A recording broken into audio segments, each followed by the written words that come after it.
आपके लिए एक छोटी सी कहानी एक ऐसे लड़के की जिसे नौकरी की तलाश थी।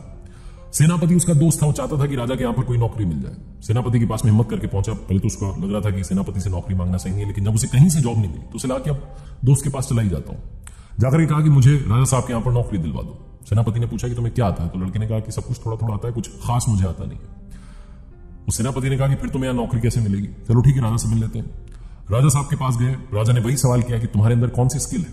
तो उस लड़के ने कहा कि ऐसे तो कोई खास स्किल नहीं है मेरे पास, लेकिन मुझे सब कुछ थोड़ा थोड़ा आता है, मैं मैनेज कर लेता हूं, मैं भी कोई काम अटकने नहीं देता हूं। राजा ने कहा ठीक है, रख लेते हैं लड़के को। उसे काम पर रख लिया गया, लेकिन उसे कोई काम दिया नहीं गया। बस ऐसे ही क्योंकि सेनापति ने बोला था, तो एक होता ना जुगाड़ से नौकरी मिल गई, तो काम करने लगा।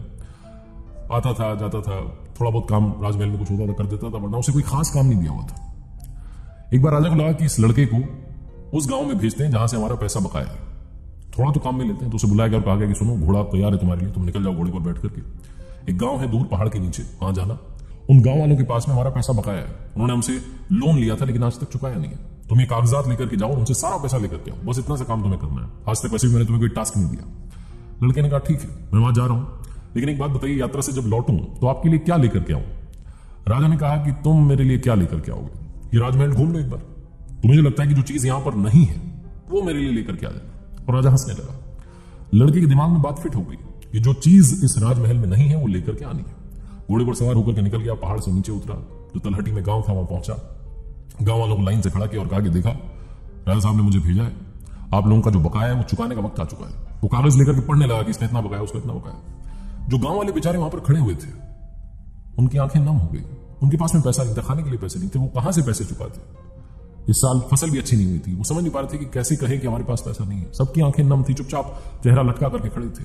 इस लड़के को समझ में आ गया कि इन गांव वालों के पास में राजा का पैसा चुकाने के लिए पैसा नहीं है। शाम का वक्त था, लकड़ियां जल रही थी, सर्दी का वक्त था, अलाव लगा हुआ था। इस लड़के ने कहा कि सुनिए, आप सबका लोन जो है भूल जाइए, आपको राजा को पैसा देना ही नहीं। जैसे इसने बोला, वो गांव वाले शॉक्ड थे कि क्या बोल दिया, हमारा लोन हमें देना नहीं, पैसा वापस माफ कर दी। लेकिन फिर उनके माइंड में है कि कागज तो भी बाकी है, जिस कागज पर हमारे अंगूठे लगे हुए हैं, राजा ये फिर से कागज लेकर किसी और को भेजेगा, वो हमसे पैसे लेकर के जाएगा। ये सब उनके माइंड में चल रहा था। ये लड़का जो था, इसने वो कागज उठाया तो जाकर के आग में डाल दिया। वो कागज ही जल गया जिस पर गांव वालों के अंगूठे के निशान थे, जिससे कि मालूम चलता कि इन्होंने उधार ली थी। गांव वालों के चेहरे जो थे अब खुशी में झूमने लगे, वो नाचने लगे। उन्होंने कहा क्या बात है, आपने तो वाकई में लोन माफ कर दी। राजा साहब को कहना, हमने बहुत सारी दुआएं भेजी हैं, बहुत सारा प्यार भेजा है। ये लड़का वहां से रवाना हुआ, राजमहल में पहुंचा। राजा से कहा कि गांव वाले आपको लोन नहीं चुका पाएंगे, उनके पास में पैसा नहीं है। राजा ने कहा क्या पागल हुए हो, क्या बात कर रहे हो, पैसा लेकर के नहीं आए? लड़के ने कहा कि आपने कहा था ना कि राजमहल में क्या चीज नहीं है वो लेकर के आना, मैं वो लेकर के आया हूं उन पैसों के बदले। राजा ने पूछा कि क्या नहीं है? तो उस लड़के ने कहा कि दुआएं नहीं है, प्यार नहीं है, आशीर्वाद नहीं है, बस वही आपके लिए उन गांव वालों का आशीर्वाद लेकर के आया हूं। राजा समझदार था, कुछ नहीं बोला, चुप रहा। कुछ दिनों के बाद में इस राजा पर दूसरे राजाओं ने मिलकर के अटैक किया। इतना भयंकर आक्रमण था कि इसे अपनी जान बचा करके भागना पड़ा। ये लड़का भी साथ में था। इसने कहा कि सुनिए, मैं आपको एक जगह पर छुपा सकता हूं, उसी गांव में चलते हैं जो पहाड़ के नीचे तलहटी में, वो गांव वाले आपको बचा लेंगे। गांव में संदेश भेजा गया, राजा को उसके परिवार को लेकर के लड़का वहां पहुंचा।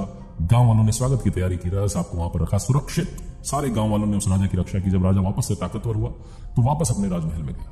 वो जो आशीर्वाद था, जो दुआएं थी, वो लौट करके आई। उन्हीं दुआओं की वजह से राजा की जान बच पाई।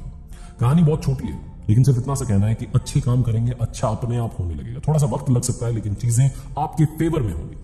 तो आपसे बस इतना ही कहना चाहता हूं, दुआएं कमाते चलिए, प्यार कमाते चलिए, आशीर्वाद कमाते चलिए, क्योंकि आशीर्वाद में बहुत ताकत होती है, ब्लेसिंग्स में बहुत ताकत होती है। वो जो कहते हैं ना चमत्कार हो गया, ये चमत्कार इन्हीं आशीर्वादों की वजह से, इन्हीं अच्छे कामों की वजह से, लोगों के प्यार की वजह से, दुआओं की वजह से होता है।